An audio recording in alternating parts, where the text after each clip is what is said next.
So here's the question again. What's the difference between discipline and abuse, and why do certain actions set off red flags for the authorities? To help us unpack where discipline ends and where abuse starts, we're joined by Dr. Warren Thompson, Director of Intake, Investigation and Court Services, and this is at the Child Protection and Family Services Agency. Good morning, sir. Welcome to Smile. Good morning. Thank you for having me.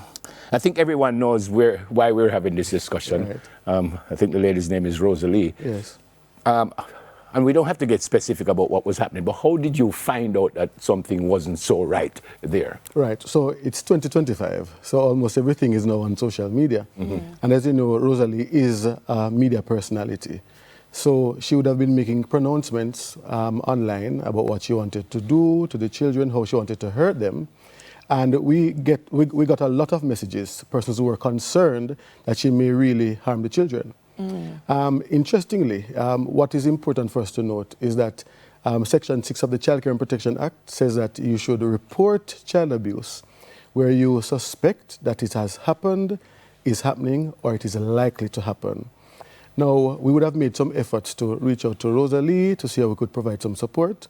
There was some resistance to that, and we had no choice but to remove the children. Isn't there also a provision where if you are aware of it and you don't report it, that you could also get yourself in a bit of a pickle? That's right. You have a penalty for failure to report. So that's $500,000 or 6 months in prison or both. Yeah. If it is known that or it is found that you were aware that the children were being abused and you did nothing about it. Yeah. Again, we're not necessarily asking what she said she was going to do with the children, but why did she suggest that she would hurt them? What were the kids doing? Well, I'm not so sure about the details, but I suspected it had nothing to do with the children. Whatever Rosalie was going through, she said this is how she felt. That's what she wanted to do. Yeah. And we find that very often parents are going through their frustrations. Life is hard, there are challenges. And what's the easiest thing to do? Take it out on those who are close to you or those you have responsibility. Yeah. Let me pass this because I said it to you, and Delia knows my family well. And I've always teasing about my mother. I mean, my mother, and I love her to death. But we got beaten. Right. So where does it stop? I have never thought I was abused. Right. But maybe as a young man, I never know what that meant. Right. But even now, thinking back, I've never thought that I was abused. So where you draw the line? So are you suggesting that we can't slap our kids because she did something wrong? And I said, no, man, behave yourself. Are you suggesting that that's a no-no? Well, let me put it this way. Very often when I talk to parents, they say the same thing. I used to get beaten and I turned out well, I turned out all right. But at the same time, the psychiatrists are telling us that at least 40%, maybe 50% of the Jamaican population is suffering from some kind of disorder, maybe a mood disorder, post-traumatic stress disorder. And maybe some of that can be linked back to our experience of physical and emotional violence as children. Maybe, or it can. Very possible. I'm not sure if the research has been done, but there must be some kind of antecedent for such a large proportion of our population suffering from a mental health issue. So that is something to look at. But then the question that we should ask is, should we use physical violence to teach or to discipline children? Because that's the difference between discipline and abuse. To discipline a child is to teach a child. And there are many ways you can do that. But some persons resort to using physical violence because it is easier. That is one thing. It's easier. It's what many of us know. It's what we have been taught. So you just jump to that. Yeah, I don't want to hug the interview. Sorry, Dana. But again, is that physical violence? No, well, that's what I mean. Right. Let me jump in. So like a slap like that would that be considered violence? In fact, Section 9 of the Child Care and Protection Act refers to cruelty to a child. Okay. So you have to prove that the individual was cruel to the child or intended to be cruel to the child. I'm going to talk about no more slap because three may get already. What are some of the most common misconceptions about discipline? Well, very often parents think that they have the right to use physical violence to raise the children because they say, it's not harmful, they turned out good, that's what they know, that's what their parents did. But there are alternatives.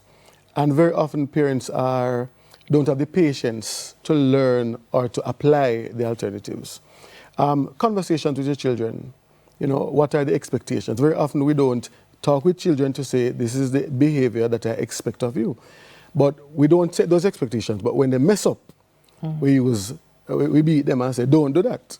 You understand what I mean? So parenting has to start from very early to set the expectations that you have for your children and to build a relationship of trust. So even if the child messes up, the child is willing to say, boy, mommy or daddy, this is what happened.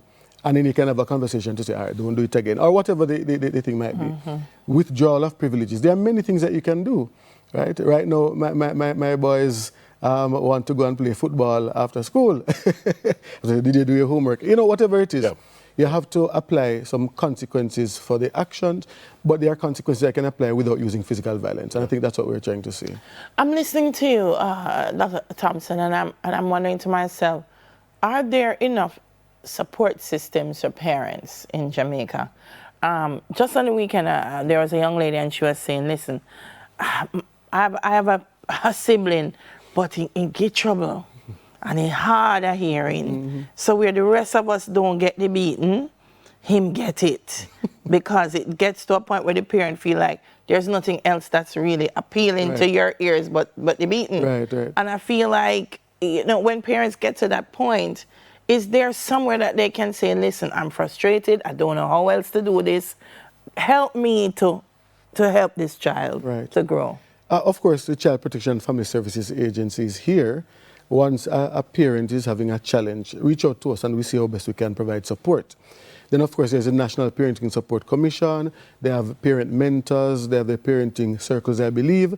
But they have facilities in place to support parents. I want you to repeat the first thing because I think people think CPFSA is only about taking away children. Right. So that's a major misconception. Yeah. I mean, even in Rosalie's case, the intention was not to remove the children. We wanted to reach out to see how can we provide support to address whatever the issue is so that you don't harm the children. And that is always our first attempt to provide support. How many calls like what you would have got for Rosalie would you get in a month, in a year? Specifically for like parenting issues? Yeah. I'm unable to say right now. Yeah. But, you know, our National Children's Registry receives, in terms of actual reports, anywhere between 1,000 and 1,500 reports per month. Per month? Per month. This is for abuse and stuff like that? Right, but the majority of those reports are for children with behavioral problems. Parents are reporting that the child has a behavioral issue and they don't know how to deal with it. So it's the parent who is reporting?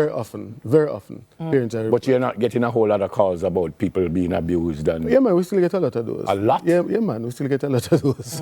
Wow.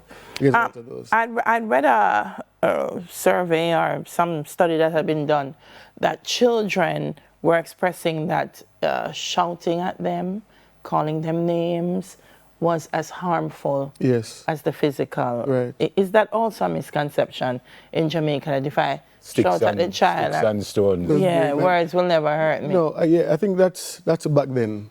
This current generation, they take words very, very seriously. They have a new thing where they say, you know, I may not remember what you did or something, but I will always remember how you made me feel. Something to that effect. It's a different generation, and the words have impact. It did impact us as well. Yes, it did. Right? So we have to be careful of that as well. What we say to children, how we make them feel, that's an important part of our raising them up. Right? What's the deal now that you take away my child because you heard I was abusing the child? What happens? You keep them for how long? What you do with me? Right. So the first thing that happens, one, we lay the matter before the court, present the matter to say this is why this child is in need of care and protection, and the judge makes a decision whether or not the child should go back home or should come into our care. When the child comes into our care, we create a care plan, and a part of that care plan is to pursue reintegration. What do we need to do for the child and the family to ensure that the family can be reintegrated? So that's always the first option. Okay. Right. And usually that happens, that the children would go back in quick time? It happens quite often. But there are some instances where it's challenging, so the children end up staying with us until age 18. Yep. Don't know if you saw the response for Busta Rhymes when he won the award. You should see that video.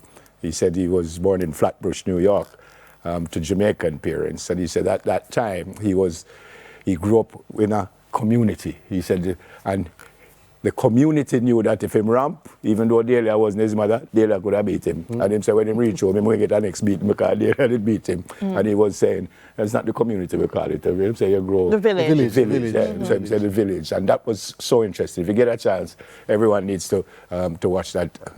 It was responding to being given an award. Thank you, sir. No problem. Dr. Warren Thompson, Director of Intake Investigation and Court Services at the CPFSA, the Child Protection and Family Services Agency. When we come back, we'll learn how we can start taking advantage of AI with everyday tasks. Soon come.